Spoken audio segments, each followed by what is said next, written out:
Bien, bonjour à toutes et à tous et bienvenue à cette première webconférence de la Journée mondiale de la CEP 2021, 100% à distance pour cette édition. Avant que celle-ci ne commence, je vous propose de faire un point sur les outils à votre disposition pour communiquer entre vous avec les intervenants et le service technique afin d'améliorer votre confort et de permettre aux autres participants qui ne sont pas encore connectés de nous rejoindre. Donc on va commencer tout de suite. Vous remarquerez que votre écran est scindé en deux parties. Une partie sur fond noir, située sur la gauche de votre écran et sur laquelle figurent des vidéos des intervenants et seront diffusés par la suite les supports PowerPoint ou vidéos qui serviront lors de cette webconférence. Sur la partie droite de votre écran, vous constaterez qu'il y a une partie blanche au lieu de laquelle sont inscrits chat et questions. Donc dans le chat, vous pourrez vous saluer, nous saluer, en nous disant par exemple d'où vous êtes connecté, pourquoi pas, et échanger entre vous, mais aussi vous adresser à l'équipe technique en cas de souci, par exemple de son ou de vidéo. L'onglet questions, donc situé à droite de l'onglet chat, vous servira à poser à l'écrit vos questions afin que Madame Marine Andrès puisse les soumettre aux intervenants à l'oral. Donc je vous demanderai de bien être vigilant sur ce point-là. Le chat pour communiquer entre vous, vous adresser au service technique, et les questions pour poser vos questions aux intervenants. Donc voilà, je pense que vous êtes déjà beaucoup à être connectés, hein. Vous êtes près d'une centaine. Donc je vous souhaite une excellente webconférence et je cède la parole à Madame Eva Naudet et Guillaume Molinier. À très bientôt. Merci beaucoup. Bonjour à tous. Donc, moi, je suis Eva Naudet, présidente de l'association CEP Avenir et patiente experte de la LF7. Et bonjour, je suis Guillaume Molinier, je suis le directeur de la Ligue française contre la sclérose en plaques et je vous remercie à tous d'être présents. La Ligue contre la sclérose en plaques et CEP Avenir se sont associés pour organiser cet événement Connexion CEP. Pendant tout le long du mois de mai, nous vous avons proposé des vidéos témoignages de patients vous partageant leur parcours CEP. Et pour terminer en beauté, sur la journée mondiale, nous vous avons proposé de nombreux ateliers, conférences et vidéos. Nous remercions nos partenaires sans qui ces deux journées ne seraient pas possibles. Bristol Myers Squibb, Coloplast, Merck, Novartis et Sanofi Genzyme, les réseaux de santé qui nous ont beaucoup épaulés et bien sûr tous les bénévoles qui ont réussi à nous apporter tout ce qui était nécessaire pour que cette journée soit inoubliable. Et n'oubliez pas de vous inscrire tous aux différents ateliers pour chaque intervention. Et puis je vous souhaite à tous de passer une excellente journée.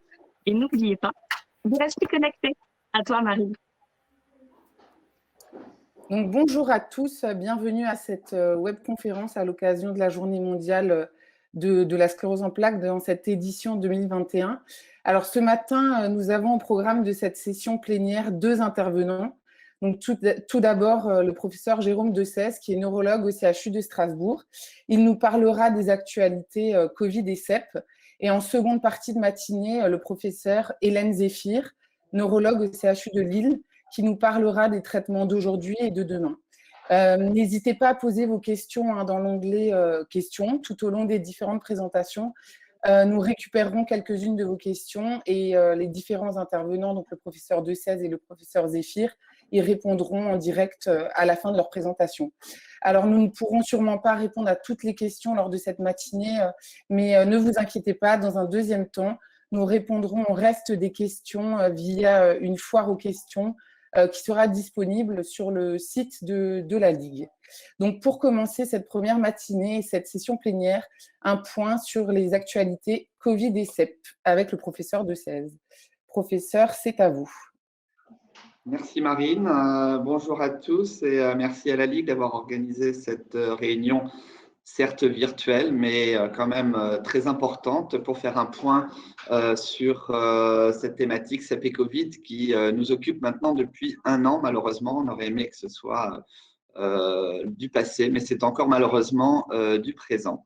Et voilà, je voulais remercier la Ligue de me donner la parole et aussi Marine Andrès de modérer cette session.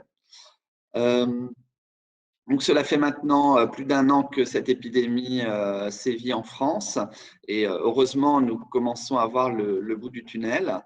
Je vais vous présenter trois parties. La première partie, c'est le registre Covid-CEP qu'un grand nombre d'entre vous connaît probablement, mais je vais vous faire un petit point d'étape par rapport à ce registre et aux autres registres internationaux des patients atteints de CEP et qui ont fait le Covid. La deuxième partie sera consacrée à la réponse immunitaire à ce Covid par rapport aux différents patients et aux différents traitements. Et puis, on terminera sur le sujet des vaccinations. Alors, le registre Covicept, c'est un registre qui a été mis en place conjointement par l'équipe de Strasbourg et l'équipe de la Pitié-Salpêtrière en mars 2020, quand l'épidémie a été si importante, notamment en Alsace et dans l'Est de la France. Et c'est l'occasion de remercier Céline Noapre et l'équipe de FCRIN de Paris qui a coordonné donc ce registre. Alors, les principales questions qui étaient posées à l'époque, c'était quelle est la sévérité de l'infection Covid-19 chez les patients atteints de sclérose en plaques? Est-ce que les patients atteints de sclérose en plaques risquaient de faire des formes plus sévères ou est-ce que leur CEP risquait de s'aggraver? Et puis, quels étaient les facteurs de risque de développer des formes sévères de Covid-19 quand on avait une sclérose en plaques au regard de l'âge, du handicap et bien sûr aussi des traitements reçus? Vous savez peut-être, vous vous en souvenez qu'au mois de mars, tous les patients finalement sclérose en plaques traités ont été classés comme sujets à risque. Et donc, ça a posé pas mal de questions aux différents patients qui se demandaient s'ils pouvaient quand même travailler, notamment les professions qui devaient rester en présentiel, les soignants, etc. J'ai un certain nombre dans mes patients d'infirmières ou d'aides-soignantes qui sont atteintes de sclérose en plaques et qui se posaient la question.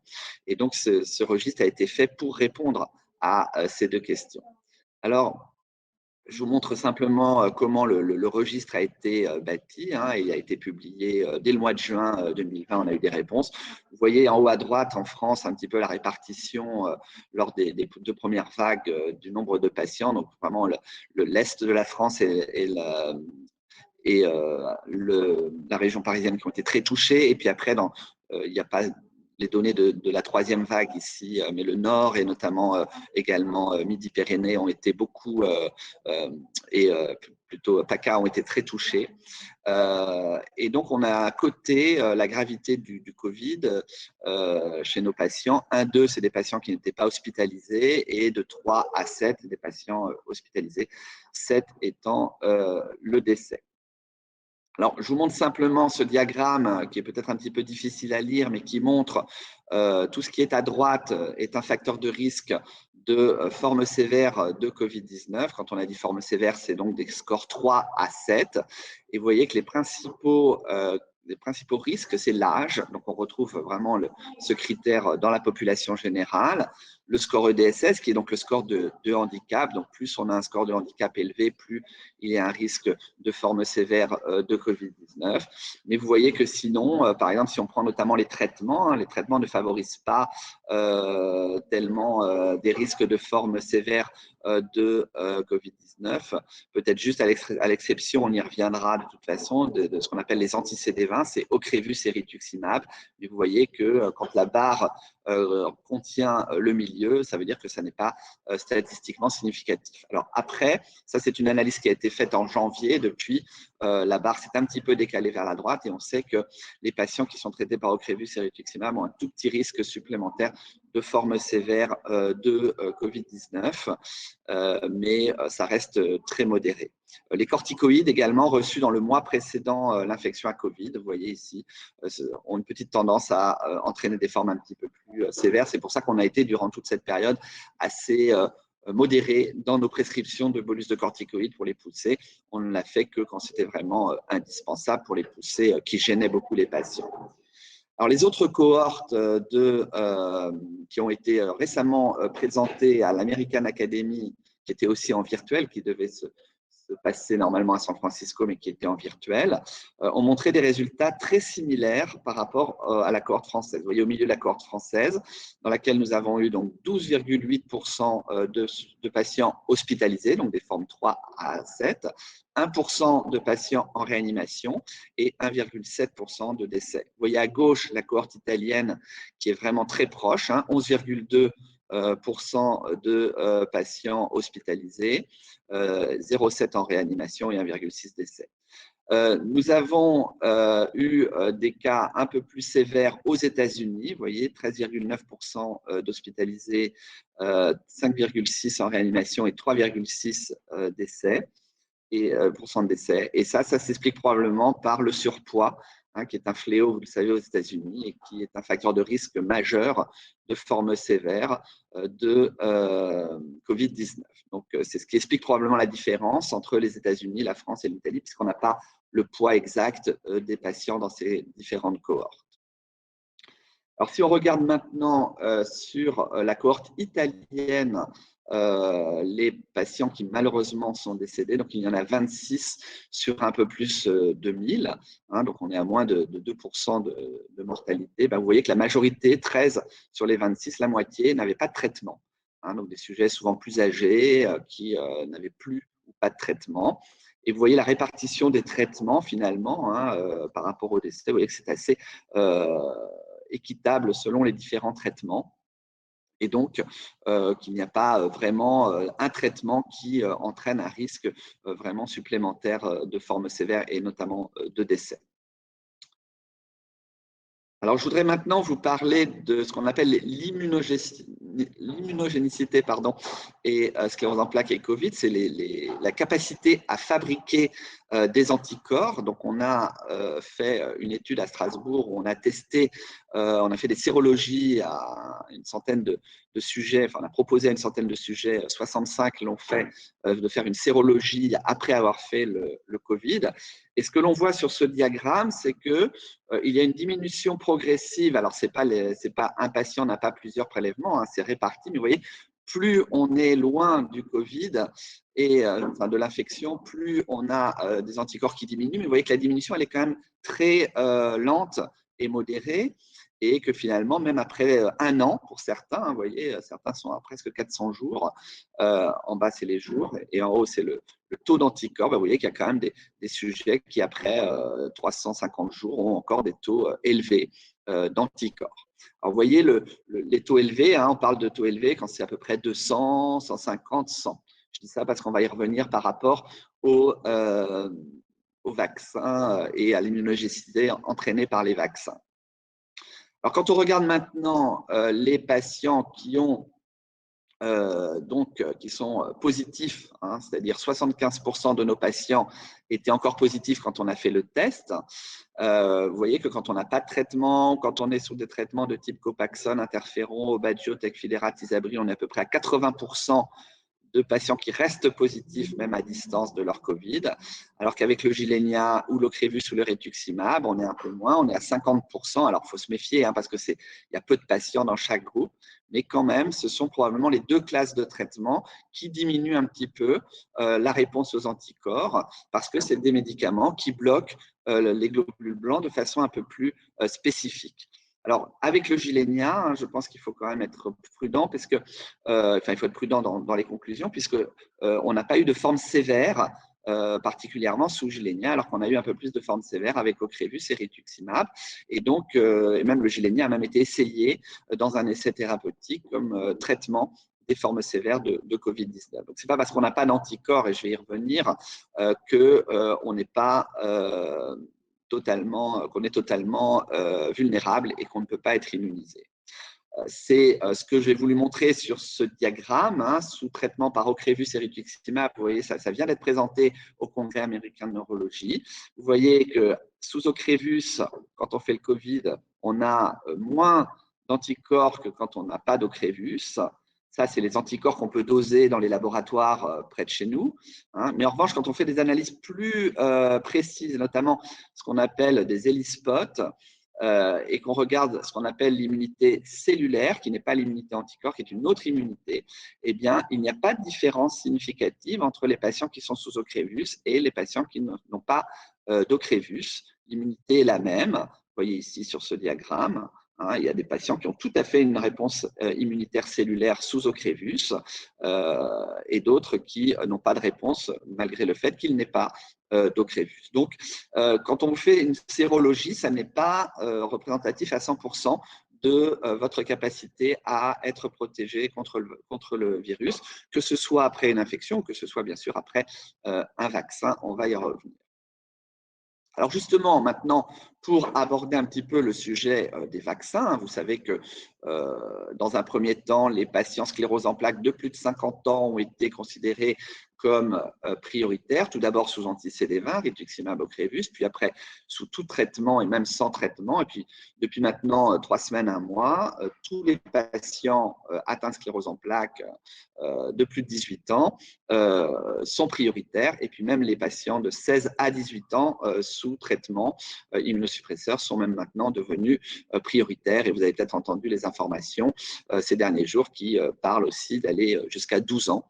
Mais c'est vrai qu'on a assez peu de patients sclérose en plaques dans cette tranche d'âge. Alors, les vaccins, je tiens quand même à vous en dire un petit mot de façon générale, puisqu'ils ont souvent été décriés dans la sclérose en plaques et c'est vraiment à tort. Hein, il n'y a aucune raison de craindre les vaccins quand on a une sclérose en plaques, quel que soit les vaccins, sauf quand on est sous traitement immunosuppresseur avec les vaccins vivants, mais là, ça ne concerne pas du tout le Covid-19. Aucun des vaccins à notre disposition n'est vivant. Et je vous ai mis cette photo pour vous montrer quand même que l'étude Pfizer, elle a quand même été faite sur près de 40 000 patients, 37 706, et que le vaccin est efficace sur les formes graves à 95%. On n'a jamais vu de vaccin par le passé aussi efficace que ces vaccins, notamment les nouveaux vaccins ARN, que ce soit Pfizer ou Moderna. Quand on a 60 ou 70% d'efficacité avec le vaccin contre la grippe, on est déjà très content. Hein, et donc, c'est vraiment important de souligner cette extrême efficacité de ces vaccins. Et quand on regarde également la tolérance, elle est quand même excellente, hein, même si on peut avoir un petit peu de fièvre pendant 24-48 heures ou des douleurs au niveau du bras, mais ça reste vraiment assez minime, notamment donc ces 2 vaccins ARN qui sont extrêmement efficaces. Alors, pardon. Donc, je vous rappelle qu'il y a donc ces données de la Haute Autorité de Santé qui se trouvent également sur le site de la Société francophone de la sclérose en plaques et relayées régulièrement par les différentes associations qui précisent que les vaccins AstraZeneca et Janssen Johnson & Johnson sont réservés aux patients de plus de 55 ans, enfin aux sujets de plus de 55 ans, ce n'est pas propre à la sclérose en plaques, alors que Pfizer et Moderna peuvent être donnés à tout âge. Alors, ces recommandations, elles changent un petit peu toutes les semaines pratiquement. Hein, et une des nouveautés qui est apparue il y a maintenant 2 ou 3 semaines, c'est la 3e injection sous anti-CD20. On va y revenir. Mais c'est pour ça que je vous incite, si vous avez des doutes, à aller sur le site de la Société francophone de la sclérose en plaques, qui met à jour tous les mois les recommandations, hein, puisqu'il y a pas mal d'informations et de désinformations qui circulent. Alors, ce site de la Société francophone de la sclérose en plaques, il est tenu à jour par une coordination qu'on a créée sur les vaccins et qui est, la coordination est assurée par Sandra Vukusic et Christine Lebrun-Freinet avec tout un comité de veille scientifique dont je fais partie avec Hélène Zéphir qui est ici avec nous ce matin. Alors, voilà, on a aussi fait un petit peu de lobbying pour montrer que nous aussi, professionnels de santé, on se vaccinait. Et à titre personnel, j'ai été vacciné dès le 7 janvier, la vaccination ayant ouvert le 6 janvier au CHU de Strasbourg. C'est une petite anecdote. Alors, je n'ai pas le temps d'entrer dans le détail, mais c'est pour vous montrer un petit peu donc la newsletter qui est faite tous les mois sur cette vaccination et Covid. Et juste pour insister sur 2 études qui sont en cours, une étude qui s'appelle COV-POPART, qui a pour but de regarder justement l'immunité des patients qui ont été vaccinés contre le Covid-19 pendant 2 ans. Et puis, toujours l'Observatoire français de la sclérose en plaques qui enregistre toutes vos vaccinations lors des consultations de routine avec votre neurologue. Le neurologue nous transmet à l'OFSEP, à l'Observatoire français de la sclérose en plaques, vos dates de vaccination. Et ça permet de voir à grande échelle s'il y a des modifications de la maladie suite aux vaccinations, ce qui pour l'instant n'est pas du tout le cas. Alors, ces 2 études sont importantes puisqu'elles nous permettront de mieux connaître le comportement des patients, aussi bien en termes d'immunogénicité, mais aussi en termes d'évolution de la maladie après les vaccinations. Alors, pour terminer, je voudrais vous expliquer un petit peu la stratégie vaccinale en fonction des traitements actuellement. L'idéal, c'est de mettre à jour les vaccins si possible, avant même de commencer un traitement pour les nouveaux patients. Et ça, c'est vrai pour le Covid-19, mais c'est vrai aussi pour les autres vaccins. Alors, par exemple, la fièvre jaune, on n'est pas obligé de le faire si on n'a pas de projet de voyage, mais si on sait que dans 5 ans, dans 10 ans, peut-être on ira dans des pays qui nécessitent le vaccin contre la fièvre jaune, il vaut mieux le faire avant d'avoir un traitement qui parfois contre-indique ce vaccin. Pareil pour la varicelle, si on n'a pas été immunisé dans l'enfance, etc. S'il y a un traitement en cours, peu importe, le vaccin peut être fait n'importe quand. Si vous avez un traitement quotidien, 3 fois par semaine, 1 fois par semaine, toutes les 2 semaines ou tous les mois, tel que le natalizumab par exemple. Si vous avez des cures semestrielles, notamment Ocrevus ou rituximab, là, on conseille de le faire au moins 1 mois après la perfusion, idéalement 3 mois, puisque plus on va se rapprocher de la fin du cycle, peut-être plus les choses peuvent être, le vaccin peut être efficace. Mais depuis peu, comme je l'ai dit tout à l'heure, avec rituximab et Ocrevus, il est conseillé de faire une 3e dose de vaccin. Et cette 3e dose, il faut la caser avant le nouveau cycle. Donc, ça peut être par exemple 3 mois, 4 mois, 5 mois. Ceci étant, moi, j'ai quand même autorisé la vaccination chez des patients qui avaient déjà leur rendez-vous et qui n'étaient pas dans ce cycle à peu près d'1 mois, 2 mois par rapport à la dernière perfusion, parce qu'on a quand même des patients qui attendaient ce délai et qui ont fait le Covid. Donc, je pense qu'il faut mettre en balance, bien sûr, le fait de se faire vacciner et d'espérer être protégé et le fait d'attendre un petit peu par rapport à la perfusion. Alors, j'ai entendu ce matin sur France Info qu'en ce jour de Journée mondiale de la sclérose en plaques, c'était ce que disait le journaliste, il y avait des médicaments qui empêchaient l'efficacité de la vaccination dans la sclérose en plaques. Alors, je pense qu'il faut vraiment nuancer ces propos. Dans notre registre, on a eu quelques cas de patients qui ont fait le Covid malgré la vaccination, mais c'est vrai aussi dans la population générale. Actuellement, on a eu 7 cas, c'est pas beaucoup. 6 de ces 7 cas n'ont pas été hospitalisés, donc c'est quand même rassurant, même si la plupart de ces cas étaient sous Ocrevus ou rituximab. Donc c'est vrai que ça reste quand même juste le traitement pour lequel on est un petit peu plus prudent, d'où cette 3e dose. Alors cette 3e dose, on ne sait pas vraiment si elle est indispensable, efficace, etc. Moi, je viens de faire une sérologie après la 3e dose à 2 de mes patients à titre un peu informatif, et je vous les livre comme ça, sans pouvoir vraiment en tirer de conclusion sur 2 patients. Mais j'ai une patiente qui n'a toujours pas fait d'anticorps malgré la 3e vaccination, et un patient qui était à la limite, qui était à 14 d'anticorps pour 13 la norme, et qui est monté à 60 après la 3e vaccination, donc a priori qui est plus protégé. Voilà un petit peu ce que je voulais vous dire aujourd'hui, ce survol sur sclérose en plaques, Covid-19, infection et vaccination. Et bien sûr, maintenant, je suis à votre disposition pour répondre aux questions avec cette petite note d'humour du chat que j'aime beaucoup et qui met un petit peu de soleil dans nos cœurs. Alors, merci beaucoup, professeur, pour votre présentation. C'était vraiment très intéressant, je pense, pour tout le monde. Donc, on a eu plusieurs questions. Donc, je vais commencer par les premières. Il y a eu 2 questions concernant les interférons et la vaccination. Donc, concernant l'efficacité et est-ce qu'il faut une 3e dose sous interféron? Alors, clairement, non. Nous avons fait une petite étude sur justement, mais je ne voulais pas présenter parce que c'est vraiment préliminaire, elle vient d'être acceptée dans la revue neurologique et notre revue française. On a fait une petite étude sur la réponse au vaccin et on retrouve une très bonne réponse chez les patients sous interféron, sous Copaxone.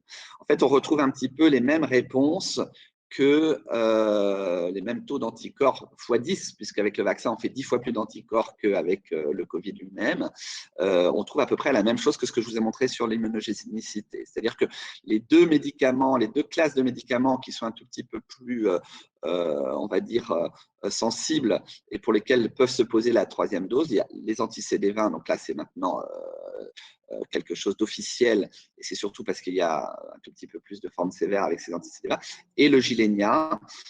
Mais comme je l'ai dit tout à l'heure, le Gilenya n'entraîne pas des formes plus sévères, donc ça peut se discuter. Mais s'il y a un médicament en plus de Ocrevus et rituximab pour lequel on pourrait discuter, c'est le Gilenya. Pour tous les autres, on a une très très bonne réponse vaccinale avec des taux d'anticorps. Là, je vous ai parlé de 150, 200 qui sont à 2000. J'ai même une patiente à 23 000 d'anticorps. Donc, pour vous dire que le vaccin prend très très bien. Combien de temps, bien sûr, on ne sait pas encore, puisque les premières études, même chez le sujet sain, ont été faites à l'automne, donc on n'a pas encore un an de recul, mais probablement quand même assez longtemps. La seule crainte étant bien sûr les variants et leur efficacité, mais pour l'instant, ça semble efficace aussi sur les variants qui sont connus. Mais pour le reste, l'efficacité, parce que beaucoup de patients nous demandent est-ce qu'il y aura un rappel au bout d'un an, au bout de 18 mois, au bout de 2 ans. Pour l'instant, on n'en prend pas le chemin immédiatement. Mais il faut qu'on ait plus de données scientifiques. D'accord, merci. Alors ensuite, on a une question, une personne qui nous explique qu'elle a entendu au début de l'épidémie qu'il fallait éviter l'ibuprofène. Est-ce que ça reste toujours d'actualité ? Alors non, c'est un peu retombé comme un soufflet, la problématique des anti-inflammatoires. Et en tout cas, nous, on l'avait colligé systématiquement dans le registre et on n'a pas retrouvé de forme sévère chez les gens qui avaient pris des anti-inflammatoires. Alors c'est un peu compliqué parce que parfois les gens ne savent pas que l'Advil, c'est un anti-inflammatoire, ils pensent que c'est un antidouleur. Donc voilà, c'est pas toujours très bien colligé, mais a priori, non, on en est revenu et on peut maintenir. Il y a juste les corticoïdes quand même. On a été surpris finalement de voir quand même que dans le mois qui précédait, les patients pouvaient faire des formes un peu plus sévères, alors que paradoxalement, quand les gens font des formes sévères, au moment de la détresse respiratoire, on leur donne des corticoïdes. C'est un petit peu contradictoire. Mais c'est ce qui nous a fait aussi freiner un petit peu notre ardeur par rapport aux bolus. On les a fait vraiment, les bolus de corticoïdes, que quand c'était indispensable pour les poussées qui gênaient beaucoup les patients. D'accord, merci. Ensuite, sous Gilenya, si l'on n'a pas d'immunité à la seconde dose, doit-on continuer ou arrêter ? Alors, arrêter le Gilenya, sûrement pas. Arrêter la vaccination, c'est la question à laquelle j'ai tenté de répondre. Ouais. Pour l'instant, il n'y a pas de directive. Encore une fois, attention, les anticorps ne sont pas le reflet intégral de l'efficacité de la vaccination. C'est pas parce qu'on n'a pas d'anticorps visibles sur la prise de sang qu'on peut faire en laboratoire simple. Je vous ai montré que l'immunité cellulaire, c'était des tests beaucoup plus compliqués. Il faut traiter le sang tout de suite avec des techniques compliquées. Donc, on le fait dans les études, mais on ne le fait pas systématiquement, on va dire, en routine. Et donc, si la question c'est est-ce qu'il faut arrêter le traitement, alors là, non, absolument pas. Est-ce qu'il faut arrêter de persévérer dans la vaccination? Je pense qu'il faut qu'on ait un peu plus de données. Mais pour l'instant, en tout cas, on n'a pas eu de cas sur les 7 patients qui ont fait le Covid malgré le vaccin, aucun était sous Gilenya. Donc, c'est quand même rassurant. D'accord, ok. Donc, on ne doit pas, parce qu'il y avait une autre question, doit-on se vacciner jusqu'à obtenir une sérologie sous Gilenya ou abandonner? Ah oui, alors ça, c'est la question. Donc, non, pas jusqu'à, Non, parce ouais. qu'on pourrait imaginer, là, ma patiente qui n'a toujours pas d'anticorps après 3 fois, on ne va pas lui faire de 4e dose, on s'arrête. Mais il n'est pas encore recommandé, vous pouvez en discuter avec votre neurologue, mais il n'est pas encore recommandé de faire une sérologie systématique après la 2e dose de Gilenya, après d'ailleurs aucune 2e dose. On considère pour les anti-CD20 rituximab, Ocrevus, qu'il faut faire pour tout le monde 3 doses. Et pour le Gilenya, pour tout le monde, 2 doses. Pour l'instant, il n'y a pas de recommandation de faire une sérologie. Il n'y a pas de recommandation de faire un 3e vaccin, mais je sais que certains neurologues l'ont proposé. Après, il y a aussi une question d'économiser des doses. Donc, peut-être il est plus important que toute la population française puisse être vaccinée avant, bien sûr, d'envisager des 3e doses. Alors que le Gilenya, on n'a pas eu de forme grave sous Gilenya. D'accord. Alors, je vais vous poser une dernière question parce que le temps avance. Alors, sans traitement et sans poussée depuis 2 ans, j'ai fait une poussée 2 jours après la première dose Pfizer. Je dois faire des bolus et ma 2e dose est prévue dans 10 jours. Dans quel ordre favoriser vaccin-bolus? Alors, il est préférable de faire d'abord le vaccin, surtout si c'est dans 10 jours, sauf si vraiment la poussée est récente. Mais les bolus, on peut toujours les différer. Les bolus, il faut bien avoir à l'esprit que ça ne guérit pas de la poussée, ça accélère la récupération. Donc, il y a des pays où ils ne font pas de bolus. Et c'est vrai qu'on a fait beaucoup moins de bolus depuis un an. Donc, voilà, je peux. Quant à l'imputabilité de la vaccination ici, donc à présent, sur la poussée, bon, bien sûr, on peut se dire, ah, bah, c'était 2 jours avant.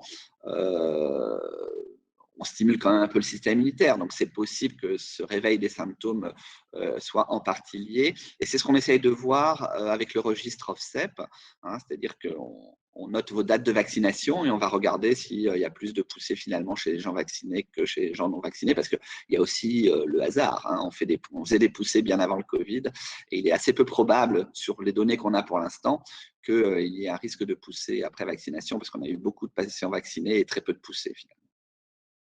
D'accord. Alors, il y a vraiment beaucoup de questions, donc on ne va pas pouvoir répondre à toutes ces questions. Comme je vous le disais auparavant, on essaiera d'y répondre via la foire aux questions sur le site.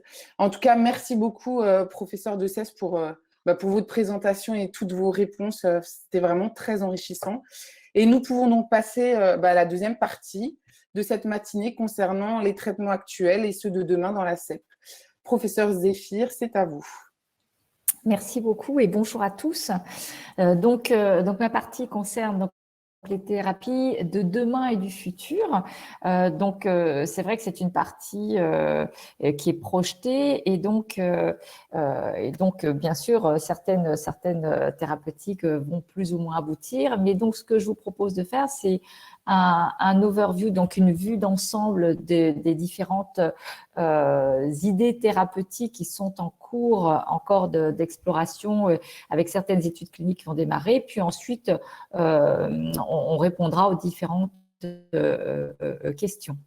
Donc, ce que je voulais vous transmettre, c'était d'abord l'idée que dans la sclérose en plaques, mais vous le vivez tous les jours, si vous êtes suivi, si vous êtes traité, vous voyez que votre neurologue vous évalue régulièrement, évalue les IRM régulièrement et se pose à chaque fois qu'il vous voit la question de savoir si votre traitement est suffisant ou s'il faut recourir à d'autres choses. Parce qu'aujourd'hui, le but dans votre prise en charge, c'est tout de même d'arriver à un contrôle total de la pathologie, ce qui n'est pas forcément évident quand on regarde les différents essais thérapeutiques aujourd'hui, parce qu'aujourd'hui, aucun traitement réellement ne guérit, mais donc ne contrôle totalement la pathologie. Donc, vous avez déjà entendu parler de ce concept de NEDA, qui correspond donc à l'absence d'activité de la maladie, activité sur le plan de poussée, sur la progression du handicap et l'absence d'avancée des mesures que nous savons mesurer en IRM en routine, à savoir ces fameuses lésions T2 et les lésions récentes, donc les lésions rehaussées par le gadolinium. Donc, il est vrai que ce sont des critères qui vont…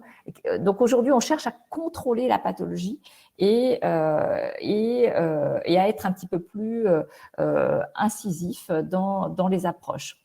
Bien sûr, dans les thématiques thérapeutiques et toujours dans le sens de contrôler totalement la pathologie, ce qui aujourd'hui reste à prouver est de savoir contrôler la progression de la maladie, hein, puisque vous entendez souvent que les traitements auxquels vous avez accès aujourd'hui empêchent, limitent bien sûr une plus grande fréquence des poussées, limitent leur sévérité, limitent l'accumulation des lésions et diminue l'accumulation du handicap, mais cet handicap s'accumulerait tout de même au fur et à mesure du temps. Donc, bien sûr, les formes progressives sont très regardées, mais au-delà des formes progressives, c'est la progression en général de la pathologie, que l'on soit en forme rémitante ou que l'on soit en forme progressive, qu'elle soit secondaire ou progressive primaire. Et bien sûr, peut-on utiliser des thérapies cellulaires dans ce contexte? Donc, alors, voilà un petit peu, n'ayez pas peur de ce schéma, hein, c'est juste illustratif de ce que l'on peut viser contre la progression de la maladie. Alors, en premier, bien sûr, cibler l'inflammation.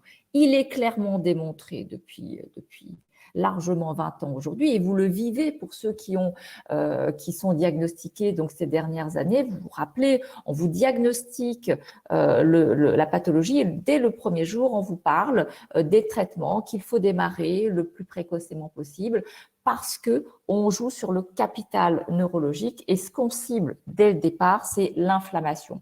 Parce que l'inflammation aboutit aux dégâts et aux dégâts tissulaires. Quand je parle du tissu, bien sûr, c'est du tissu cérébral, de la moelle épinière. Et donc, quand on abîme le neurone, quand on abîme la myéline, ce qui est abîmé, ce qui est déjà en dégâts, va vieillir plus vite. Donc, bien sûr, il faut arrêter le feu, cibler l'inflammation, c'est-à-dire cibler les cellules inflammatoires, lymphocytes T, lymphocyte B, mais aussi macrophages.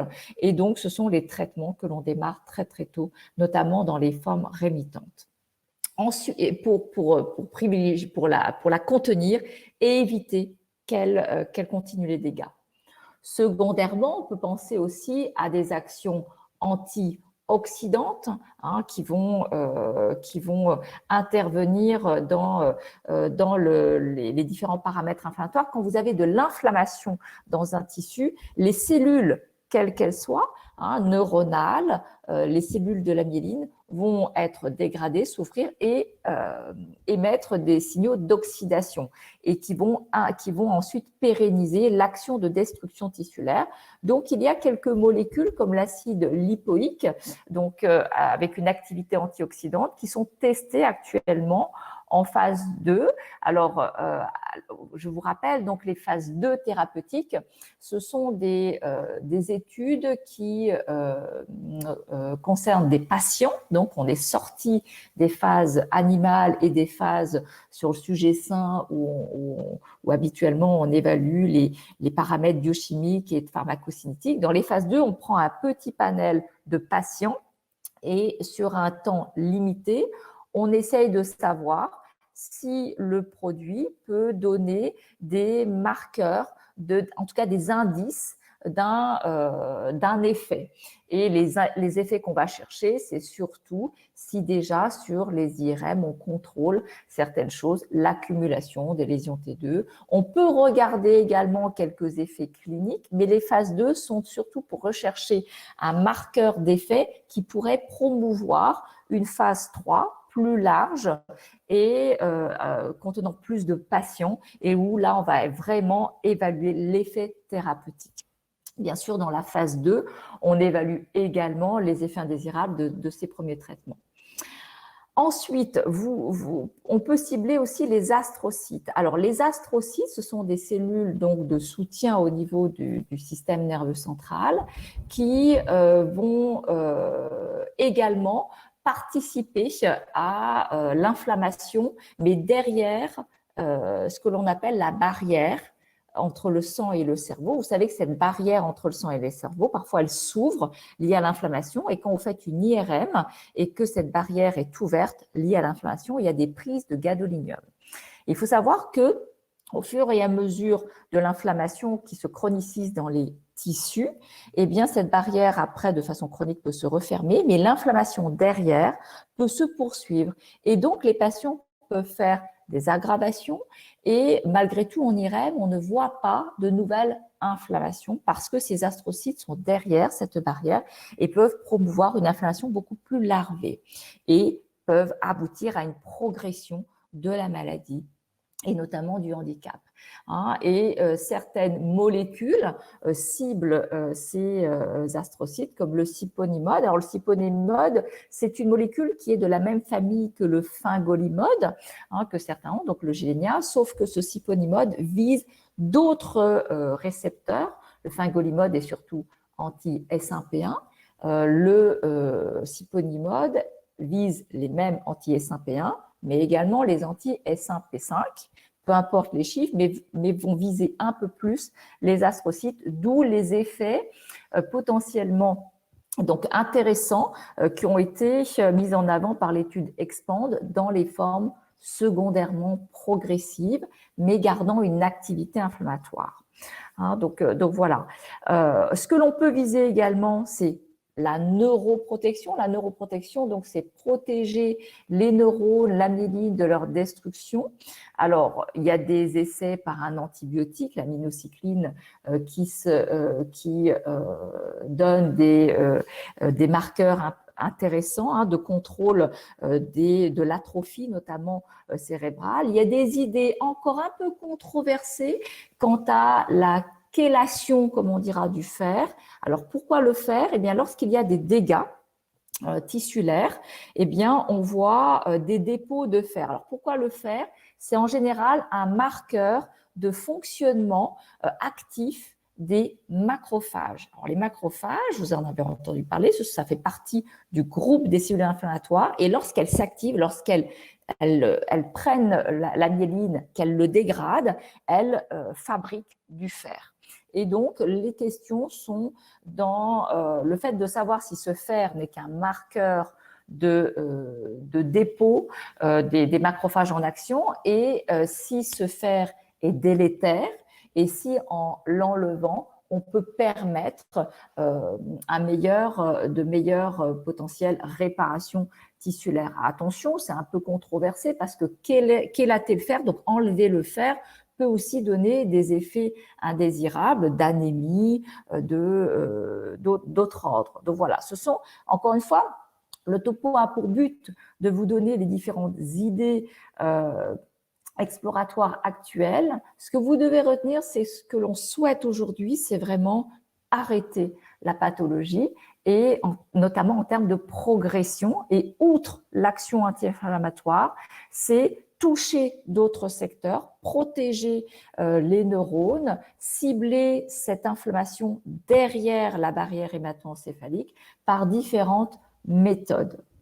Alors, ce que l'on peut cibler également, c'est les mitochondries. Alors, les mitochondries, qu'est-ce que c'est? Ce sont des petites organites, donc pas organismes, mais des organites, qui sont à l'intérieur de toutes nos cellules et qui fabriquent l'énergie.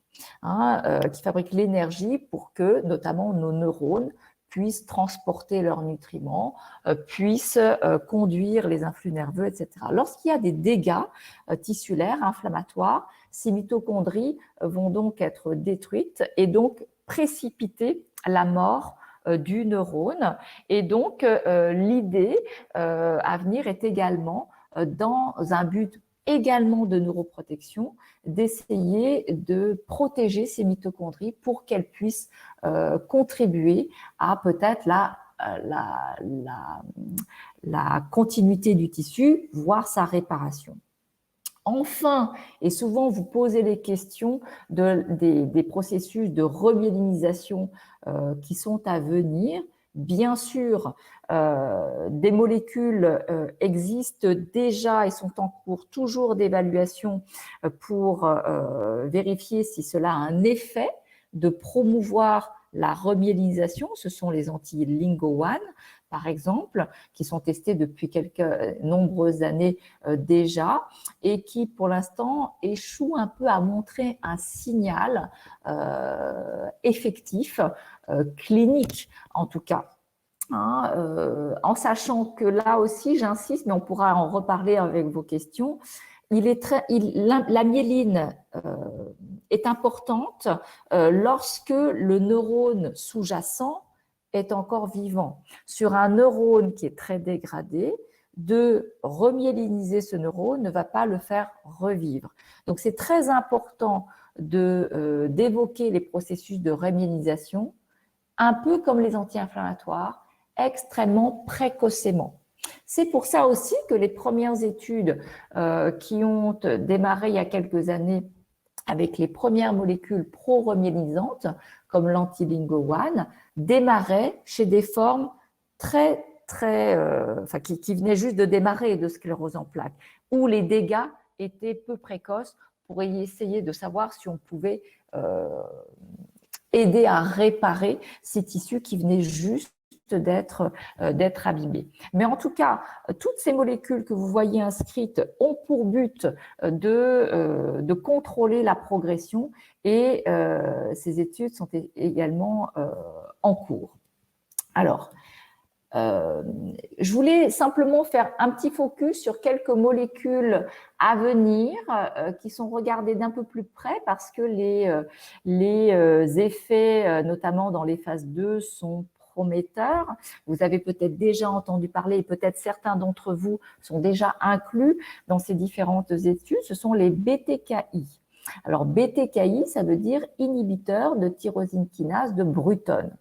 Alors, pour que vous en ayez un peu une idée un peu imagée, alors Bruton, c'était un pédiatre qui a décrit une maladie liée à un déficit de cette protéine, tyrosine kinase. Et les enfants qui étaient atteints de cette protéine ne fabriquaient absolument pas d'anticorps. Donc, c'est des enfants qui s'infectaient, etc. Donc, c'est une maladie génétique liée à l'X, donc chez les garçons, peu importe.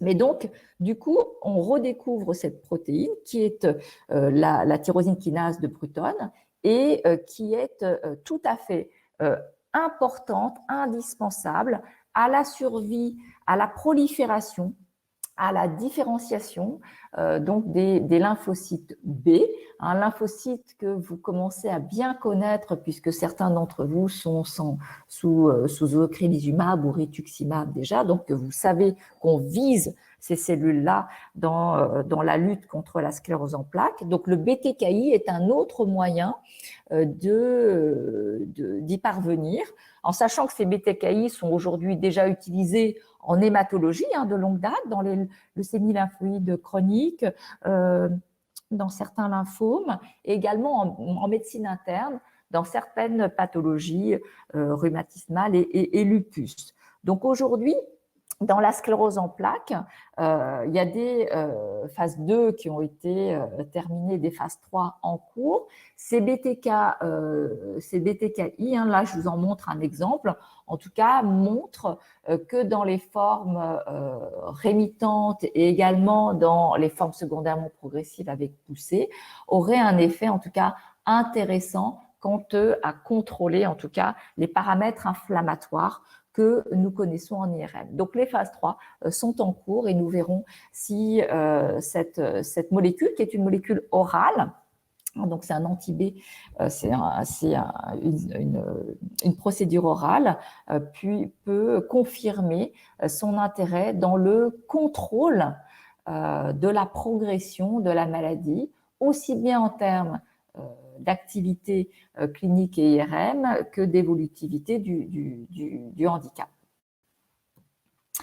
Alors, je voulais juste également vous donner un petit focus sur certaines autres molécules qui étaient étudiées en phase 2, comme l'inhibiteur de la phosphodiesterase, qui est utilisé dans l'asthme, qui inhibe les macrophages, un macrophage dont on a parlé, macrophage inflammatoire, qui participe aux dégâts tissulaires et qui participe à pérenniser l'inflammation chronique derrière la barrière entre le sang et le cerveau, donc de façon non visible facilement en IRM, et qui se poursuit et qui est responsable de la dégradation de nos patients. Donc, cette molécule est associée également à certains marqueurs positifs, en tout cas à certains marqueurs encourageants sur les données d'IRM, puisqu'il y a moins d'atrophie, donc moins de pertes cérébrale sous ce traitement. Donc, c'est une étude de petite taille et sur un temps limité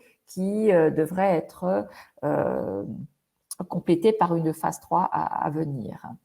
Enfin, on pourra parler, et vous allez poser des questions sûrement sur quelques thérapies cellulaires.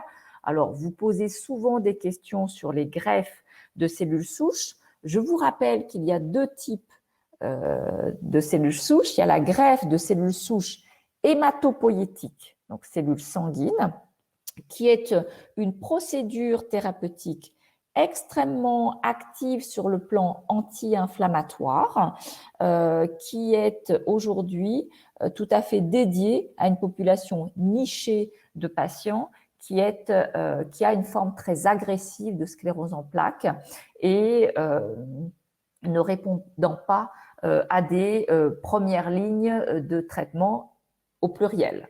Voilà. Et puis, il y a les greffes de cellules souches mésenchymateuses. Les cellules mésenchymateuses, c'est des cellules que l'on peut retrouver dans différents tissus. Alors, le tissu embryonnaire, c'est le schéma que vous voyez ici, c'est le prototype. La cellule embryonnaire, c'est la cellule typique qui, en grandissant, en se différenciant, peut aller dans n'importe quelle direction de tissu pour fabriquer du neurone, des cellules sanguines et du muscle et d'autres choses.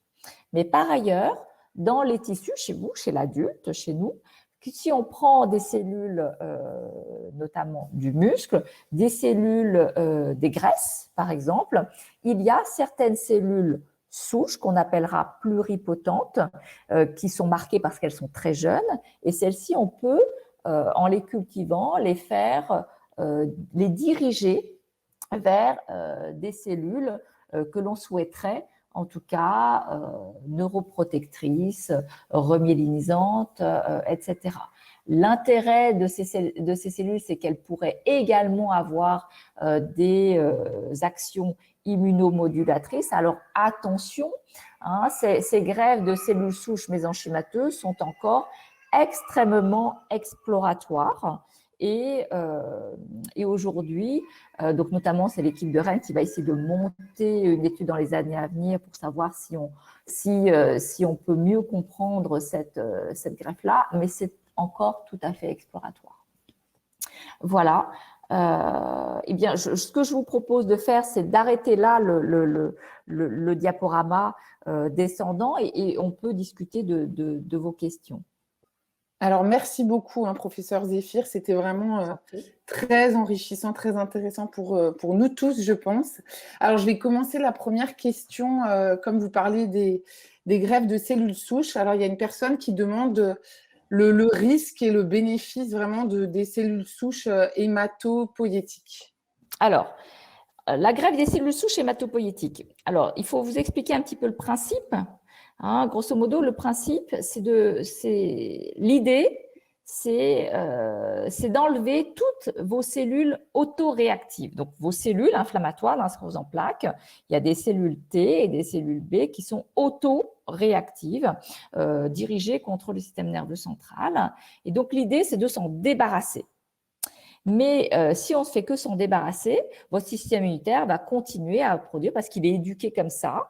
Il est éduqué de façon à fabriquer des cellules dirigées contre vous. Donc, le but, c'est de rééduquer votre système immunitaire d'un côté et de l'autre côté, enlever les cellules autoréactives. Donc, du coup, il faut prélever dans le sang, on en trouve dans le sang, des cellules souches hématopoïétiques, on les reconnaît, elles ont certains marqueurs, elles sont rares, mais on les retrouve dans le sang. Donc, l'idée, c'est de les prendre et de se débarrasser du reste et de les conserver. Okay ? Et de l'autre côté, le but, c'est de vous enlever, je vous les ai dit, toutes vos cellules autoréactives, et donc, c'est d'être extrêmement immunosuppresseurs. Hein, donc, c'est balancer des chimiothérapies intenses, parfois avec certaines équipes font du rituximab associé, donc un anti-CD20. Les chimiothérapies enlèvent beaucoup de lymphocytes T, le rituximab va enlever le lymphocyte B, donc c'est quelque chose d'extrêmement agressif sur l'inflammation. Et donc, du coup, qu'est-ce que vous avez? Vous avez un patient nu. Nu, quand je dis nu, c'est nu de système immunitaire. Et donc, c'est là qu'il va être le plus vulnérable. Nu de système immunitaire, il est donc à la merci de toutes les infections qui peuvent passer. Et quand on fait une infection sans système immunitaire, c'est là qu'on risque de faire des décompensations d'organes pulmonaires, cardiaques, et donc avec un risque potentiel de réanimation. Et voilà. D'accord? Donc, voilà, ça, c'est un petit peu le cadre. C'est un peu imagé, bien sûr, mais vous comprenez du coup que pour faire cette procédure, on a besoin de nos hématologues, de nos confrères greffeurs qui ont l'habitude de ces patients qui sont mis dans des conditions de nudité immunologique, et ça se fait en secteur hématologique. hein, de façon un peu protégée. Et lorsqu'il est nu, on réintroduit les cellules que l'on a gardées de lui-même, qui ont été préparées, et ces cellules qu'on vous retransmet, c'est de l'autogreffe, ce sont vos propres cellules naïves qu'on vous réinjecte, elles vont prendre le temps de vous repeupler, de se rééduquer, mais dans un système neuf. Et donc, il est démontré que la repopulation des lymphocytes qui est faite après cette greffe est tout à fait différente, avec un répertoire, on parle d'un répertoire qui est tout à fait changé. D'accord ? Donc, c'est très séduisant sur la physiopathologie, hein, mais la difficulté, vous l'avez entendu, c'est ce moment où on vous immunodéprime de façon extrêmement sévère et il y a un temps donné qui peut durer des semaines et des semaines où vous êtes nu et où le temps de votre population a besoin de temps. Et c'est ce moment-là qui est compliqué. Et du coup, la première fois qu'on a commencé à faire ces greffes-là, c'est-à-dire il y a plus de 20 ans maintenant, on le faisait bien sûr dans des formes extrêmement tardives parce que c'était pensé comme une solution de recours. Mais lorsqu'on le fait chez des patients qui ont déjà un certain nombre d'années de maladie, avec un certain degré de handicap, avec un certain âge, et parfois qui ont déjà cumulé un certain nombre de vieilles thérapeutiques chimiothérapiques, eh bien, on a des patients qui sont beaucoup plus fragiles pour combattre ces risques-là. Et donc, il y a plus de 20 ans, le risque d'une telle procédure de mourir, hein, pas seulement c'est de mourir au fur et à mesure du temps, et j'allais dire en parallèle des différentes études qui ont validé les traitements que vous prenez aujourd'hui, que ce soit le natalizumab, que ce soit l'Ocrevus, le fingolimod, le Tecfidobactam, en parallèle de ça, bien sûr, on comprend qu'il faut prendre de plus en plus tôt les patients, et donc cette procédure va être proposée de plus en plus tôt, et on va voir ainsi qu'en le proposant à des sujets d'autant plus jeunes, qui ont un handicap modéré, qui ont donc une physiologie cœur-poumon-rein efficace, on diminue largement ce risque de mortalité pour un bénéfice qui est très important. Et donc aujourd'hui, si on niche bien, si on cadre bien l'indication, on est à un risque de mortalité qui est très inférieur à 1%. Mais c'est quand même, ça existe quand même, et c'est une procédure qui nécessite une hospitalisation longue, qui nécessite, vous l'avez entendu, une expertise hématologique qui va nous demander comment est votre patient sur le cœur, le poumon, est-ce qu'il a des risques d'infection, est-ce qu'il est bien vacciné contre tout, le but étant votre protection.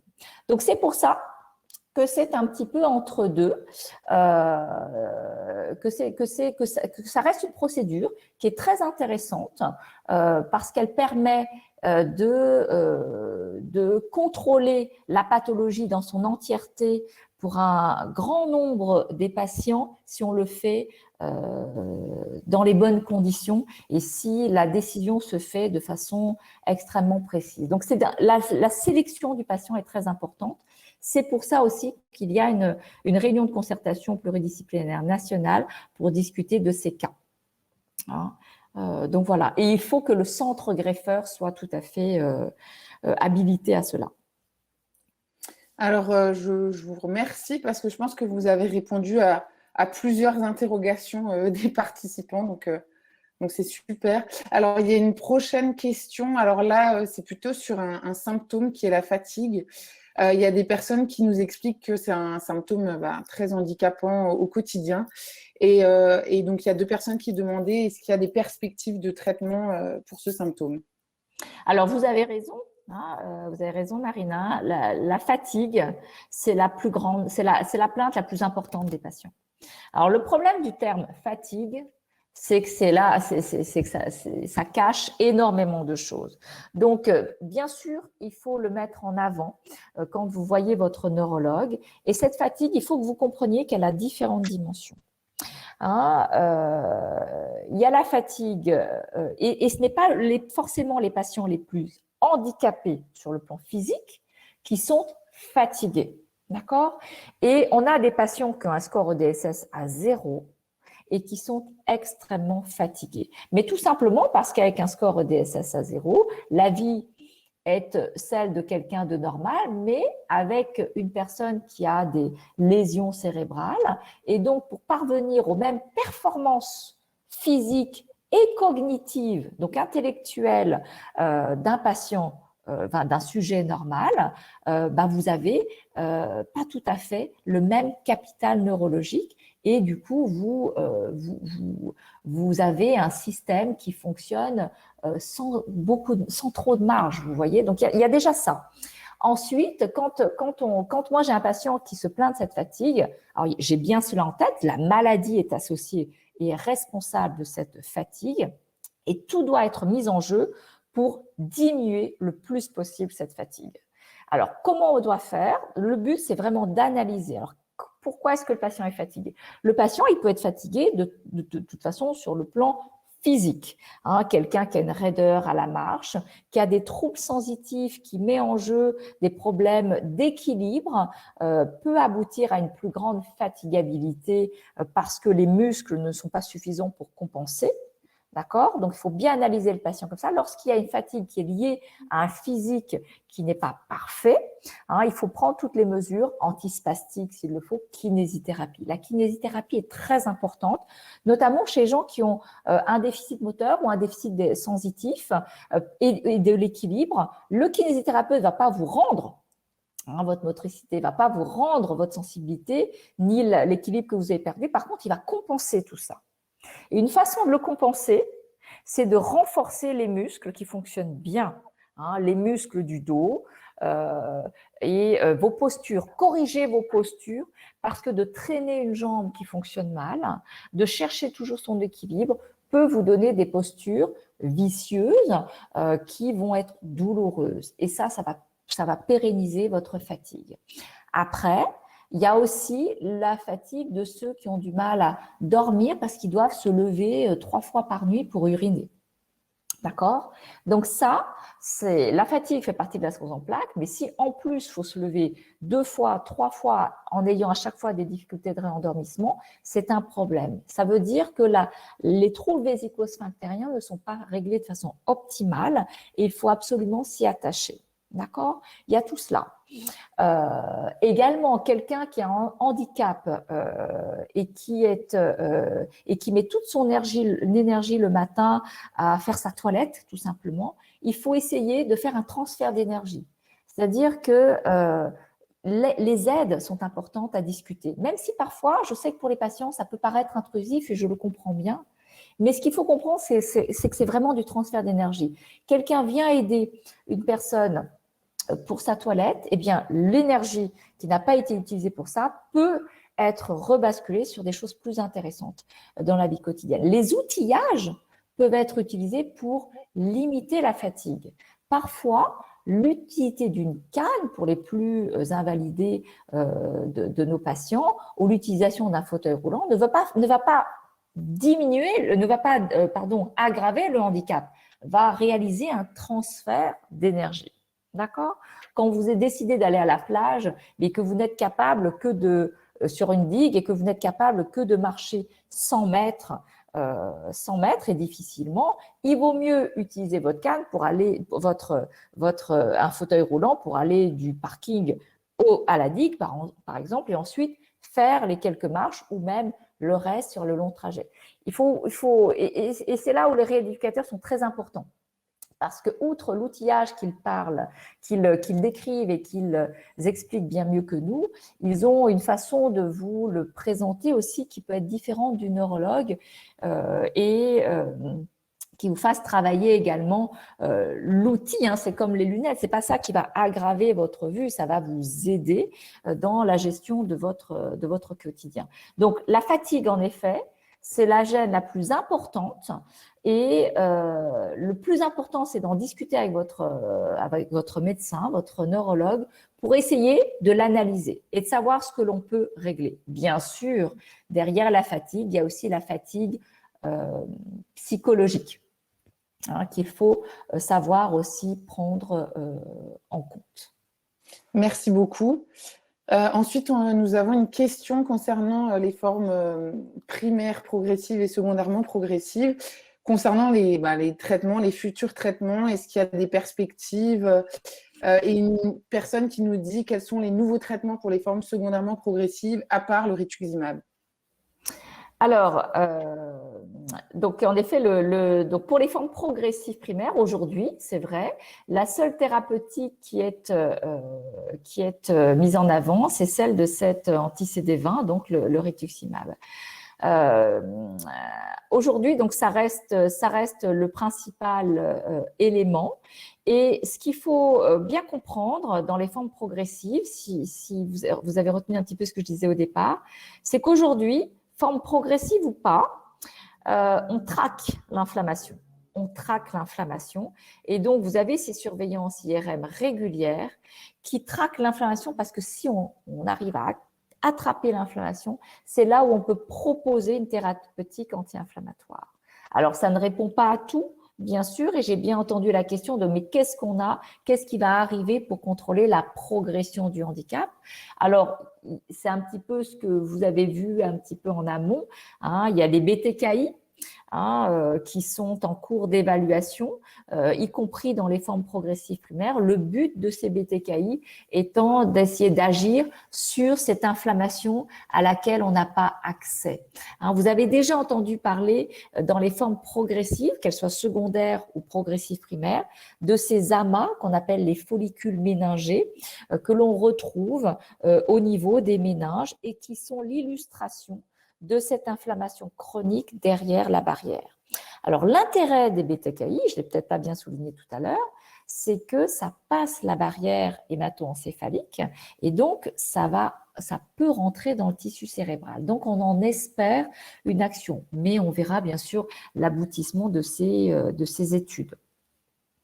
D'accord, merci beaucoup. En tout cas, ce qui est très important, c'est que de toute façon, progressive, quelle que soit la phase, secondaire ou primaire, et même en forme rémitante, il faut bien garder en tête, même si c'est compliqué, et notamment au début du diagnostic, c'est qu'il faut agir tôt. Mais agir tôt, ça veut dire traquer l'inflammation et le suivi est très important. Merci beaucoup pour vos explications. Ensuite, on a alors quelqu'un qui nous demande quel risque y a-t-il pour un patient traité depuis plus de 5 ans en CEP rémitante sous Ocrevus d'arrêter tout traitement? Et je vous pose même la question d'une manière plus générale. Quel est le risque d'arrêter son traitement? Alors, bien sûr, les patients qui ont une sclérose en plaques, et notamment les plus jeunes à qui on diagnostique, on les éduque au fait que ce sera un traitement au long cours, au très long cours, sans borne vers l'infini, j'allais dire. Alors, je soulignerai que les progrès dans la sclérose en plaques ont été tels depuis 15 ans, qu'aujourd'hui, on voit avec nous des patients qui vieillissent avec nous.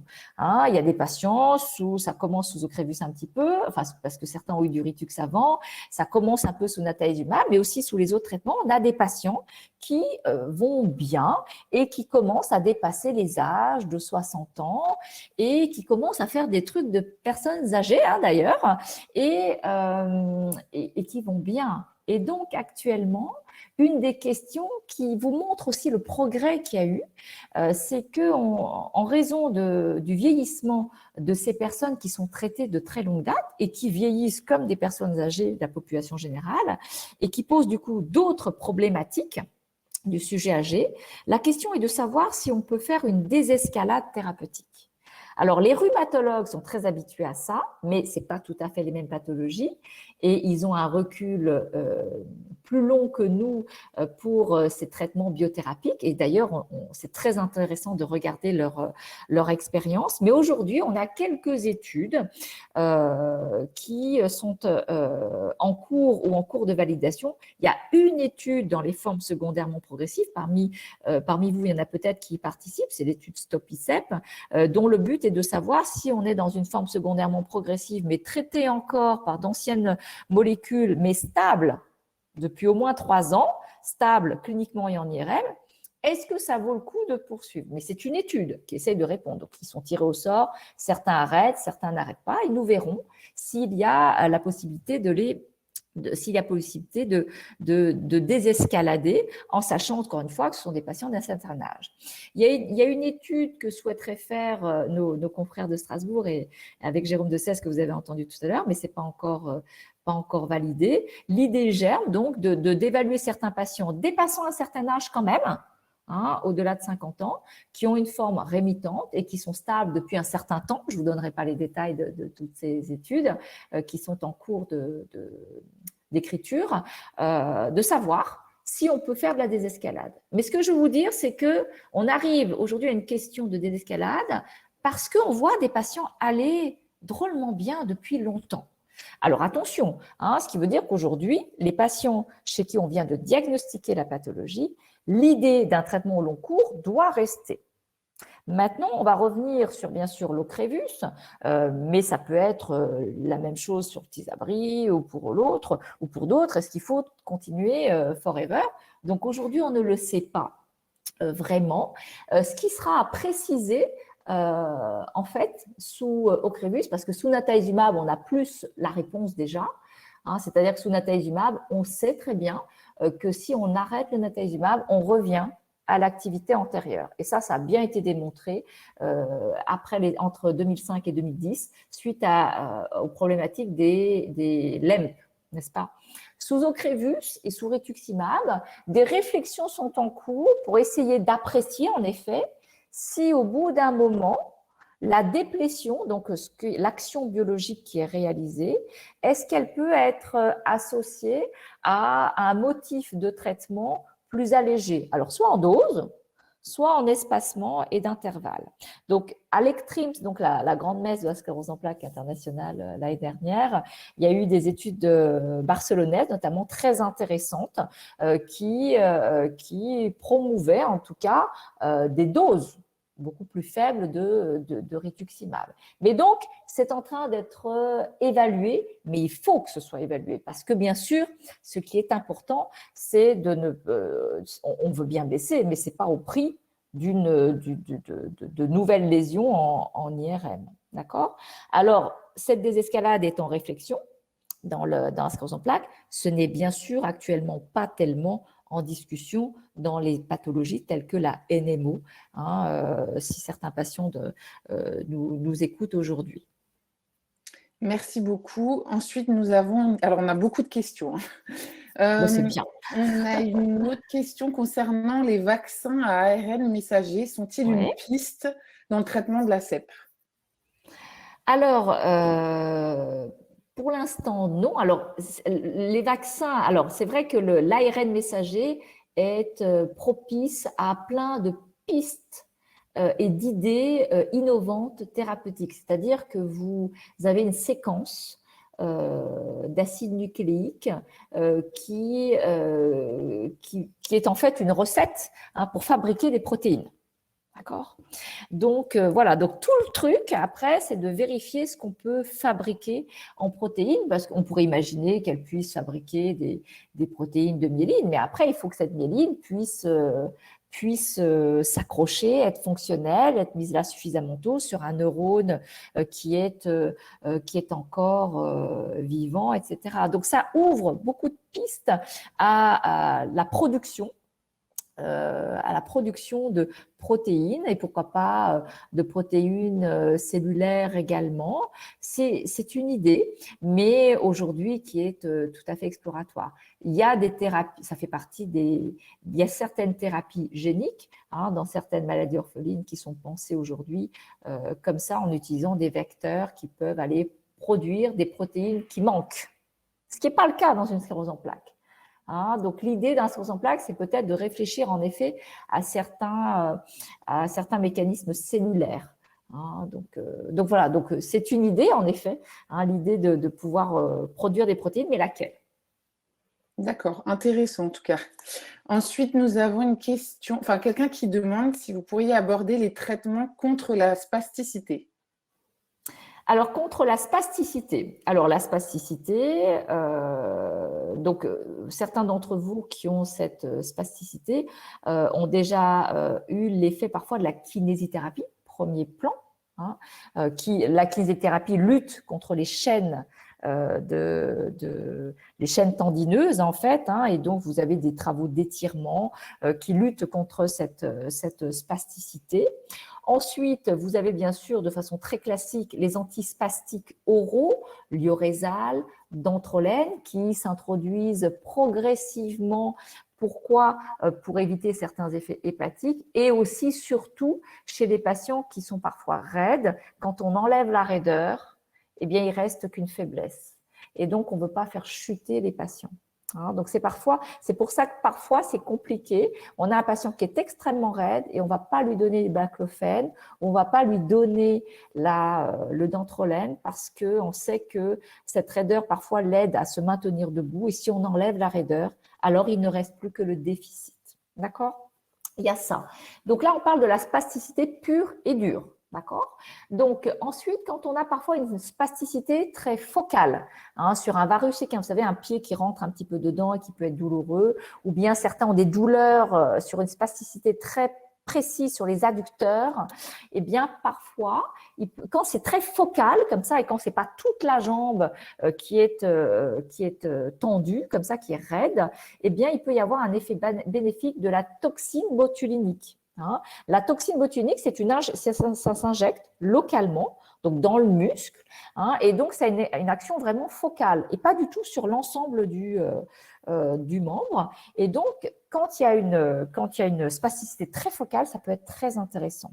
Donc là, c'est d'indication MPR, c'est-à-dire rééducateur. Donc souvent, quand on a ça, on demande à notre confrère de médecine physique et de rééducation d'évaluer le patient sur la spasticité et de l'intérêt de cette injection de toxines. Et si ça fonctionne, eh bien, on le recommence tous les 6 mois environ. Parfois, on peut faire un essai et si ça ne fonctionne pas, on ne réitère pas, mais ça peut être une autre solution. Alors, vous me parlez donc de spasticité pure et dure. Donc, je parle de spasticité pure et dure. Après, chez les patients les plus handicapés et qui sont même grabataires et qui ont parfois des soins compliqués parce qu'il y a des rétractions sur les membres supérieurs ou une spasticité qui gêne les soins corporels ou les différents positionnements, on peut avoir accès parfois à des injections intratécale, donc dans le LCR, de baclofène. Et si ça fonctionne, le patient a parfois une pompe à baclofène, mais qui lui permet d'être plus confortable dans ses positions et dans sa prise en charge. Alors, si maintenant on aborde une spasticité qui est douloureuse, et là, il y a plus que la spasticité, c'est la douleur. Toutes les spasticités ne sont pas douloureuses. Lorsque la spasticité est douloureuse et que cette spasticité ne répond pas facilement à la kiné et qu'elle ne répond pas suffisamment à un traitement antispastique, vous savez qu'aujourd'hui et depuis quelques petits mois, eh bien, on a accès de façon restreinte à une expérimentation de cannabis, de CBD et THC. Alors, quand je dis expérimentation, je m'exprime mal. Ce n'est pas un essai thérapeutique, hein, les essais ont déjà été faits. C'est plus une expérimentation nationale sur le déroulé de l'évaluation, de la prescription et de la délivrance de ce produit qui est stupéfiant. Voilà. Bah, ça tombe bien que vous parliez de ce sujet parce qu'on a eu plusieurs questions sur le cannabis thérapeutique. Donc, quelqu'un qui demande effectivement, pourriez-vous évoquer le sujet du cannabis thérapeutique pour diminuer les douleurs neuropathiques? Alors, les douleurs neuropathiques, en fait, vous savez que l'expérimentation du cannabis, et encore une fois, c'est une expérimentation de fonctionnement, hein, d'évaluation, prescription et délivrance. Donc, elle a démarré il y a en début d'année, hein, je crois que c'était fin mars, hein, finalement, que ça a démarré. C'est une expérimentation qui concerne 3 situations. La spasticité douloureuse dans la sclérose en plaques,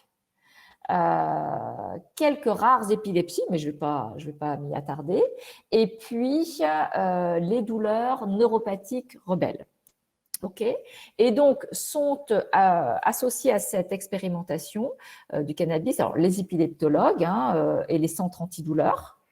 Et puis, pour la spasticité douloureuse, les CRC, les neurologues, voilà. Et puis, il y a les médecins de physique et de rééducation qui peuvent également y participer. Ça a été un petit peu, il y a une carte de ces différents prescripteurs qui sont limités, et c'est essentiellement limité au centre, au CRC, concernant la sclérose en plaques. Mais dans les sépologues, les médecins qui traitent et qui se chargent des patients sclérose en plaques ont pour l'instant la charge uniquement de la spasticité douloureuse dans la sclérose en plaques. S'il n'y a pas de spasticité douloureuse dans le cadre d'une sclérose en plaques, mais c'est que cette sclérose en plaques est associée à des douleurs neuropathiques résistantes et réfractaires, là, le neurologue qui se charge de vous adressera au centre antidouleur pour avoir les différents critères. D'accord ? Donc, il faut bien différencier les deux choses. Parce que moi-même, j'ai été interpellée par certains de nos patients douloureux, mais non spastiques, qui le plus souvent sont déjà suivis en centre antidouleur. Et donc là, c'est un retour à l'algologue qui les suit pour la gestion. Alors, si vous me demandez par exemple si à Lille, au CHU de Lille, alors par exemple au CHU de Lille, les prescripteurs, donc ils sont identifiés, donc c'est le professeur Patrick Vermersch, moi-même et le docteur Julie Boucher. Et vous savez que, en tout cas pour la spasticité la spasticité douloureuse dans la sclérose en plaques, chaque CRC en France ne pourront traiter qu'une dizaine de patients.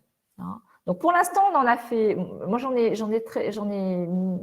l'ai utilisé une fois pour une patiente qui est aujourd'hui grabataire et qui en effet est particulièrement algique sur sa spasticité, qui est sous l'urézal, maximum de dose, prise en charge kinésithérapique. Donc, j'allais dire, donc on a commencé fin mars, début avril, donc lorsqu'on a pu, et aujourd'hui, donc on est à 2 mois, et ça l'a aidé, Alors, c'est pas très simple, c'est pas très simple parce que vous savez que ce sont des huiles, essentiellement. Vous savez que les différents neurologues et médecins qui peuvent prescrire doivent avoir une formation qui dure un peu, à laquelle on est évalué pour bien connaître les effets indésirables, notamment psychotropes. Il faut savoir que c'est des molécules qui sont très liposolubles, d'accord, donc ça ne marche pas dans l'eau, c'est pour ça que c'est des huiles d'ailleurs, et que c'est extrêmement sensible à n'importe quel effet de l'environnement. Vous changez un autre médicament, ça bouge. Attention aux associations des autres médicaments également. Il faut un suivi hépatique, un minimum en tout cas, et il faut une bonne éducation du patient et de l'entourage aussi. Donc, c'est pas dénué en effet de difficultés. Ensuite, vous savez que la délivrance, la pharmacie est également formée. Donc, toutes les pharmacies ne le sont pas. Et quand on donne la prescription à un patient, il faut qu'il puisse le délivrer, il puisse le faire délivrer par une pharmacie qui est formée. Sachez bien en tout cas que la conduite automobile est tout à fait interdite. Et donc, les patients qui sont sous ce type de traitement ont avec eux, pour leurs différents voyages locaux, régionaux, nationaux et internationaux s'il le faut, des documents qu'ils doivent absolument montrer en permanence avec la prescription et les originaux. Donc voilà, il y a toute une procédure qui est associée à ça.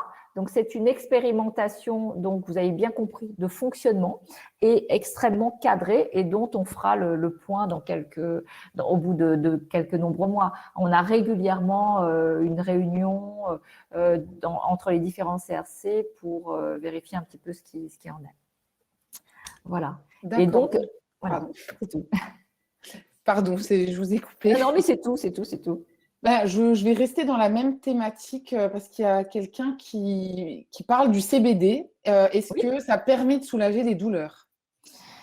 Alors, dans cette expérimentation, il y a le CBD et le THC. Oui. Hein. Donc, le cannabidiol et les tétrahydrocannabinoïdes. Alors, permet, en tout cas, il y a une action potentielle antalgique, n'est-ce pas?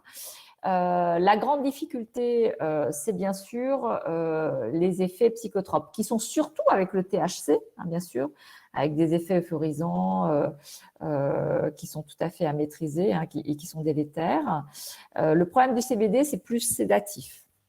Hein, donc, bien sûr, en général, hein, dans cette expérimentation-là, on commence par le CBD à des doses minimales et qui s'incrémentent. Il y a une titration, comme on indique. Et il y a également différentes préparations qui mixent CBD, THC, avec des ratios, des proportions qui sont variées. Et le patient doit être revu très régulièrement pour vérifier notamment les effets indésirables. Psychotropes qui sont surtout avec le THC. Mais avec le CBD, il peut y en avoir aussi, mais sur un effet plus sédatif. D'accord. Mais est-ce que les patients qui prennent, par exemple, de l'huile de CBD au quotidien, c'est efficace contre les douleurs? Alors, efficace contre les douleurs. Alors, comme je vous le dis, c'est des choses un petit peu ciblées et dans la spasticité douloureuse, des études démontrent qu'il y a un effet, mais en add-on thérapie. D'accord. En add-on thérapie. Okay. C'est-à-dire pas seul. D'ailleurs, dans l'expérimentation, il faut faire preuve d'une prise en charge sur la spasticité, hein, parce que je me concentre là-dessus parce que c'est l'indication CEP. Hein, c'est demander véritablement que ce soit en add-on thérapie. Donc, des patients qui sont déjà pris en charge avec une thérapeutique orale minimale qui est mise en place. D'accord. Alors, je vois que le temps passe. Je vais vous poser, je pense, une dernière question. Y a-t-il autre chose que le Fampira pour aider à la marche? Est-ce mauvais de prendre ce médicament pendant longtemps? Ah, le Fampira. Alors oui, rien, pardon. Le Fampira, je disais juste, d'accord. Le Fampira, donc c'est un inhibiteur potassique. Donc le Fampira, on l'a depuis longtemps. C'est pas un traitement de fond de la maladie, hein, on est bien d'accord. C'est un traitement de symptômes. C'est un traitement qui potentialise la contraction musculaire. D'accord? C'est ça le principe. Et il agit sur des canaux qui font rentrer, en tout cas, qui empêchent de faire sortir le potassium. D'où des risques d'effets indésirables. Et pour ceux qui l'ont, le Fampira, rappelez-vous, on vous a fait un ECG, un électrocardiogramme, pardon, avant de l'avoir mis en place. Donc, le Fampira, ce n'est pas un traitement de fond. Donc, c'est un traitement qui aide à potentialiser la marche et ça n'empêche pas la dégradation de la maladie. Parfois, il y a un petit amalgame entre les deux. Les patients, parfois, disent « ça ne marche plus ». Hein, donc, ça n'empêche pas la dégradation de la maladie. Donc, c'est un traitement qui a l'indication chez les patients sclérose en plaques, quelle que soit la forme, qui a un score EDSS de 4 inclus à 7 inclus. Donc, 4, vous êtes limité dans la marche. 7, vous pouvez encore faire 20 mètres, même avec deux appuis. Mais en tout cas, comprenez bien qu'en deçà de 4, en tout cas, les études ne montrent pas suffisamment d'efficacité, probablement parce que l'effet sur la contraction reste malgré tout modéré et que chez un patient plus ambulatoire, donc qui est debout toute la journée, qui a une vie presque normale, il n'y a pas de marge. Hein, et au-delà de 7, la marche est perdue, donc il n'y a pas d'intérêt à ce type de thérapeutique parce que c'est associé aussi à des troubles vésico-sphinctériens, il y a aussi des risques. Donc voilà. Donc le Fampira a montré son efficacité pour améliorer, donc dans les études, c'est améliorer le paramètre de vitesse de marche, hein, et donc c'est associé bien sûr à un ressenti d'amélioration du patient. Et pour ceux qui l'ont, souvent, vous voyez, on vous chronomètre avant de le mettre en place, on vous chronomètre sur 8 mètres environ, les 25 pieds, on le fait 2 fois, on vous met sous Fampyra s'il n'y a pas de contre-indication, vous revenez 15 jours après, on vous re-chronomètre et il faut que vous ayez, il faut qu'on démontre dans les mêmes conditions que la marche a été améliorée et donc on peut vous l'inscrire pour le plus long terme. Alors, la question derrière, celle que vous m'avez donnée, est peut-être celle que j'ai parfois de certains patients qui me disent « mais est-ce que ça vaut encore le coup que je prenne le Fampyra parce que je trouve que je me dégrade ?» Alors, c'est pour ça que je dis « ça n'empêche pas la dégradation de la maladie ». Alors, il n'y a pas de problème à arrêter le Fampyra si on veut essayer de savoir si ça nous aide encore. Hein. Et de la même façon que lorsque l'on a commencé le traitement, l'effet, s'il y en a un, est très rapide. C'est-à-dire que si le Fampyra aide le patient, eh bien, il va le sentir très vite. S'il l'arrête, au bout de quelques jours, si ça l'aidait, il va être complètement fatigué. D'accord ? Il va le ressentir qu'il est beaucoup plus mou, plus fatigué, moins efficace. D'accord ? Donc là, il suffira simplement de le reprendre. De la même façon que chez ceux chez qui cela fonctionne, et ça fonctionne chez un bon tiers des patients en tout cas, quand ils reviennent nous voir au bout de 15 jours, sur le chronomètre, ça se voit, mais en général, ils l'ont ressenti dès les premiers jours. D'accord ? Et donc voilà. Mais par contre, il n'y a pas de problème à l'arrêter, s'il faut l'arrêter. Et en tout cas, au-delà de 7, on l'arrête. Il m'est arrivé parfois pour certains patients qui étaient au-delà de 7, de le poursuivre, mais ça c'est très ponctuel et à discuter avec le neurologue, parce que c'est de la 4-aminopyridine, et pour certains patients d'entre vous qui connaissent ça, c'est pour les patients qui sont très sensibles à l'environnement, vous savez, qui ont un phénomène d'UTOF. Vous savez ce que c'est le phénomène d'UTOF?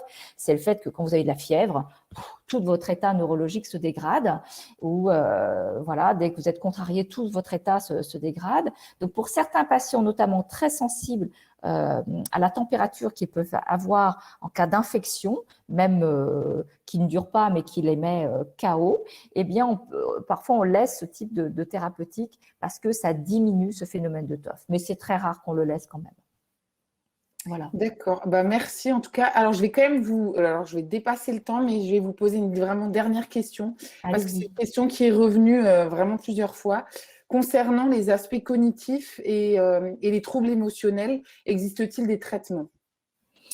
Alors, les troubles cognitifs dans la sclérose en plaques, ça fait partie du handicap de la sclérose en plaques. Alors, j'allais dire, c'est comme le reste du handicap, ça fait partie du capital neurologique, et ce qui est très important, c'est d'être traité de fond, quand c'est possible. D'accord? Donc ça, c'est la première chose.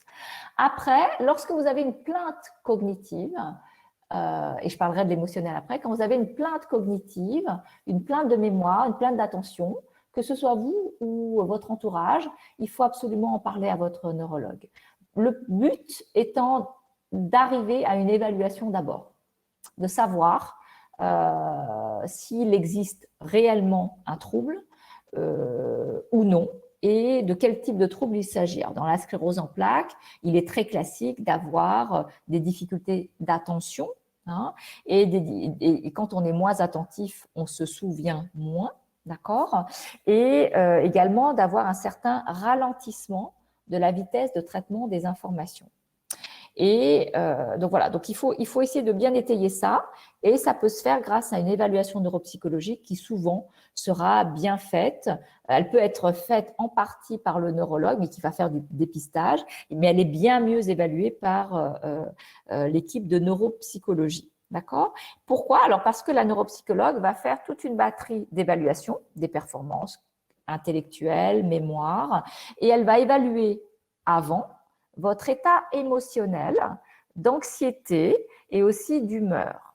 Alors, pourquoi c'est très important? C'est parce que si vous êtes triste, si vous êtes angoissé, il suffit de prendre si on vit un deuil à un moment donné, et ça va arriver à tout le monde, si on subit un deuil, eh bien sûr, pendant un temps, on va être distrait par ce deuil et donc on va être moins attentif et bien sûr nos performances ne seront pas là.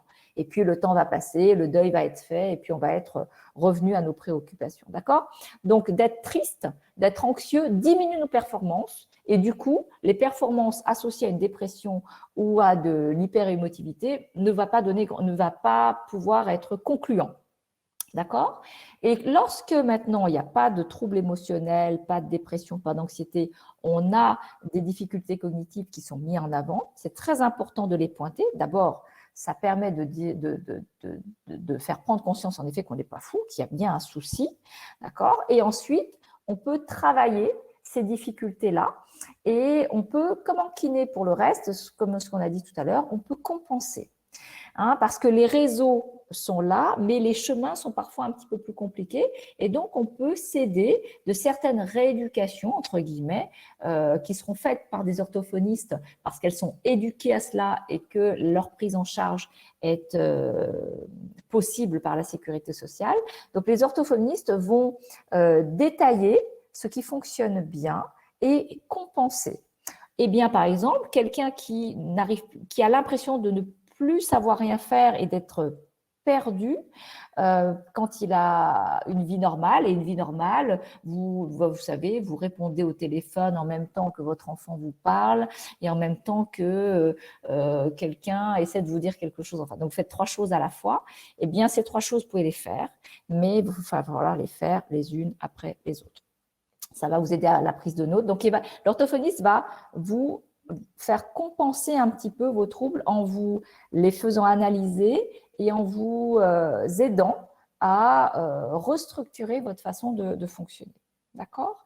Et puis aussi, c'est aussi très important de les mettre en avant pour également la projection personnelle des différentes activités professionnelles et de vie, tout simplement, quel que soit le niveau d'atteinte cognitive. Alors, professeur Zéphir, je pense, au nom de tous les participants, vous remercier pour votre présentation et surtout pour vos réponses à toutes ces questions. Enfin, c'était vraiment très précis et vraiment très enrichissant pour nous tous. Donc, je vais clôturer cette première matinée. Donc, merci à vous tous de nous avoir suivis ce matin. On espère que ces différentes interventions vous ont plu et intéressé. Nous vous retrouvons dès 13h pour la suite de la webconférence avec une séance plénière dédiée aux stratégies d'adaptation et à la résilience en période de crise. Alors, si jamais il est encore temps de vous inscrire aux différents ateliers et aux séances plénières donc, qui ont lieu aujourd'hui et demain, donc sur le site connexionscep.org. Donc, vraiment, merci à tous pour votre participation. Merci à vous, professeur Decèze et professeur Zéphir. Bon appétit, à plus tard pour la suite du programme. Bonne suite, au revoir. Merci, au revoir.